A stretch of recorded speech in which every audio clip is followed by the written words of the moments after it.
ভাঙড় বিধানসভার অন্তর্গত চালতাবেড়িয়া অঞ্চলে খবর পাচ্ছি তৃণমূলের পার্টি অফিসে আগুন লাগিয়েছে। তৃণমূলের নেতা শওকত মোল্লা সাহেব আমাদের আইএসএফ এর নামে আমাদের নামে দোষ দিচ্ছে। এটা তো পুরাতন গল্প, এই ধরনের গল্প উনি অনেক আগে পড়ে নিয়েছেন। এটা সুপরিকল্পিত আইএসএফ এর ছেলেদের নামে মিথ্যা মামলা দেওয়ার জন্য।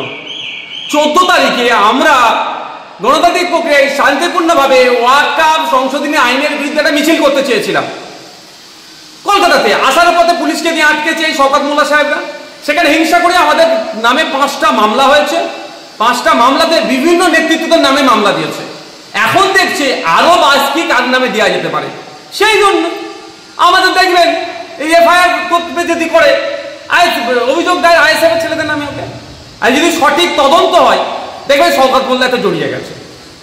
তৃণমূল কংগ্রেসের আমি দায়িত্ব নিয়ে বলছি, যদি সঠিক তদন্ত হয় তৃণমূল কংগ্রেস আগুন লাগিয়ে আইএসএফ এর নামে দোষ দিচ্ছে।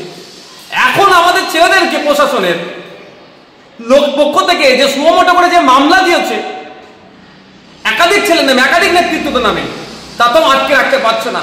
এই ধরনের ঘটনা এরা 2-4টে আরো হয়তো ঘটাতে পারে, আইএসএফ এর নামে দোষ দিতে পারে। তবে আমরাও দেখছি পুলিশ নিরপেক্ষ তদন্ত করুক। যে আগুন লেগেছে সত্যি যদি তাকে গ্রেফতার করা হয়, দেখবেন আমি অন ক্যামেরা বলছি সে তৃণমূলের। এবার তাকে কে আগুন লাগাতে বলেছে তৃণমূলের বড় নেতারও নাম চলে আসবে যদি সঠিক তদন্ত হয়।